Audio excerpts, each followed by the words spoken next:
Hello and welcome friends. आप सभी का स्वागत है आपके अपने YouTube channel mind boosting classes में। कोटोपैक्सी एक जागृत ज्वालामुखी है और यह कहाँ पर स्थित है? एंडीज में। कोटोपैक्सी एंडीज पर्वतमाला में स्थित है जो अमेरिका में है। तिब्बत की सांगपो नदी भारत में किस नाम से जानी जाती है? तो ब्रह्मपुत्र के नाम से जानी जाती है। यह गंगा नदी से भी लंबी है, लेकिन यह हमारे भारत में पूर्ण रूप से नहीं बहती है। यह तिब्बत से होते हुए तब हमारे भारत में प्रवेश करती है और सबसे लंबी नदी भारत की है गंगा नदी। तो नेक्स्ट क्वेश्चन देखते हैं। घास भूमि क्षेत्र के पारितंत्र की खाद्य श्रृंखला में सबसे उच्च स्तर के उपभोक्ता होते हैं मांसाहारी। मैंने आपको बताया है। नेक्स्ट, वायुमंडल का प्रमुख स्तर जो पृथ्वी तल के नज़दीक है क्षोभ मंडल। वायुमंडल का प्रमुख स्तर जो पृथ्वी तल के नज़दीक है क्षोभ मंडल है। संयुक्त राष्ट्र, देखिए वायुमंडल के प्रमुख स्तर कौन कौन से हैं?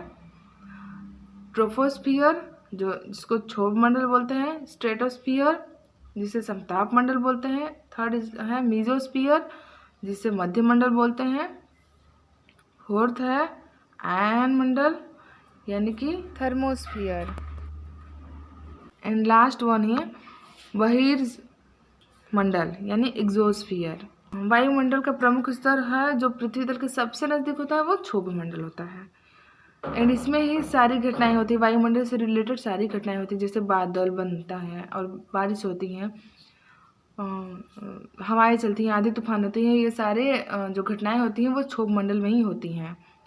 और जहाज, एक मोस्ट इम्पोर्टेंट क्वेश्चन ये होता है कि जो जहाज होता है वह कौन से मंडल में उड़ता है? तो वह समताप मंडल में उड़ता है, यानी स्ट्रेटोस्फियर में जहाज को उड़ाया जाता है।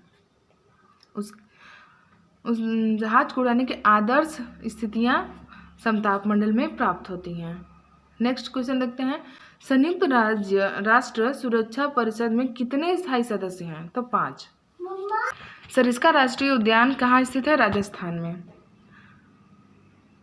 सरिस्का, केवलादेव, घना पक्षी विहार, ये सारे मोस्ट इम्पोर्टेंट राष्ट्रीय उद्यान कहाँ है? राजस्थान में है। नेक्स्ट, पारिस्थितिकी तंत्र में ऊर्जा का मुख्य स्रोत है सूर्य प्रकाश। सूर्य का प्रकाश जब तक नहीं आएगा तब तक पारिस्थितिकी तंत्र में ऊर्जा का प्रवाह नहीं हो सकता है, क्योंकि सूर्य के प्रकाश से ही पौधे प्रकाश संश्लेषण करते हैं एवं भोजन का निर्माण करते हैं, जिसे खाकर प्राथमिक उपभोक्ता जीवित रहते हैं एंड प्राथमिक उपभोक्ता को खाकर द्वितीयक उपभोक्ता जीवित रहते हैं। बाकी सारे उपभोक्ताएं, अपघटक सभी जीवित हैं और आश्रित है किस पर? सूर्य के प्रकाश पर। नेक्स्ट क्वेश्चन है। वायु दाब नापने वाला यंत्र किस नाम से जाना जाता है? तो बैरोमीटर। बैरोमीटर कई बार एग्जाम्स में पूछा गया है। वायु दाब नापने वाला यंत्र को बैरोमीटर बोलते हैं। बीटी कपास क्या है? एक ट्रांसजेनिक पौधा है। बीटी कपास क्या है? एक ट्रांसजेनिक पौधा है। कौन सा वायुमंडलीय प्रदूषक अम्लीय वर्षा का मुख्य कारक है? तो SO2। कौन सा वायुमंडलीय प्रदूषक अम्लीय वर्षा का प्रमुख कारण है? SO2 यानी सल्फर डाइऑक्साइड। स्टूडेंट्स, मैंने आप सभी लोगों के लिए मोस्ट इम्पॉर्टेंट यौगिकों के फार्मूलों को एक वीडियो में संक्षिप्त रूप से बताया है, जिसे आप जरूर एक बार देख लीजिएगा। देखते हैं आगे। कौन सा रसायन आम पकाने में प्रयोग होता है? तो कैल्शियम कार्बाइड। कैल्शियम कार्बाइड एक कृत्रिम रसायन है। कैल्शियम कार्बाइड किस तरीके का रसायन है? एक कृत्रिम रसायन है जो आम को पकाने में प्रयोग किया जाता है। और जो प्राकृतिक होता है वह एथिलीन होता है। प्राकृतिक रसायन कौन सा है? एथिलीन और कृत्रिम कैल्शियम कार्बाइड। सर्वाधिक उत्पादक पारिस्थितिकी तंत्र है उष्णकटिबंधीय वर्षावन। कौन सी बीमारी दूषित पानी पीने से फैलती है? तो टाइफाइड। टाइफाइड दूषित पानी पीने से फैलता है। द्विबीजपत्री पौधा कौन सा है? सरसों। और एक बीजपत्री पौधा चावल, गेहूँ, ये सारी चीज़ें एक बीजपत्री पौधे में होती हैं। मतलब चावल और गेहूँ एक बीजपत्री पौधे की श्रेणी में आते हैं एंड द्विबीजपत्री पौधे की श्रेणी में सरसों आता है। देखिए, द्विबीजपत्री और एक बीजपत्री पौधे की जो पहचान होती है, सबसे सरलतम पहचान ये होती है कि पत्ते को आप देखेंगे तो जाल जैसा बना रहता है। द्विबीजपत्री के पौधे को देखेंगे तो उसमें जाल जैसा रहता है। और एक बीजपत्री पौधे को देखेंगे तो समांतर लाइन्स यानी समांतर सिराएं उस पौधे की पत्ती में होती है, जैसे कि गेहूँ और चावल के पत्ते को तोड़कर आप देख लीजिएगा, आपको समझ में आ जाएगा। बैठो तो हल्ला करो। पौधे में जल का अधिग्रहण किसके द्वारा होता है? तो जाइलम के द्वारा। पौधे में जल का अधिग्रहण किसके द्वारा होता है? जाइलम के द्वारा।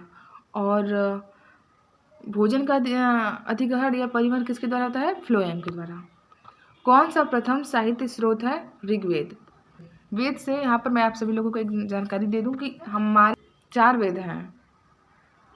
कौन कौन से? ऋग्वेद, यजुर्वेद, सामवेद, अथर्ववेद।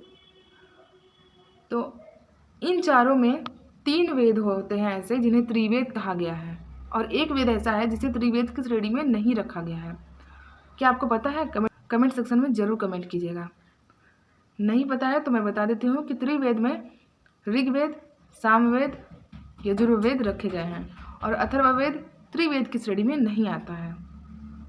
नेक्स्ट क्वेश्चन, वायुमंडल में 99% भाग पर किन 2 गैसों का विस्तार है? ऑक्सीजन एवं नाइट्रोजन। ऑक्सीजन का 28% एंड नाइट्रोजन का 71%। इसमें तो गलत दिया है।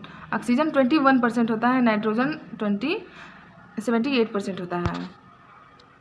ऑक्सीजन 21% होता है एंड नाइट्रोजन 78% होता है।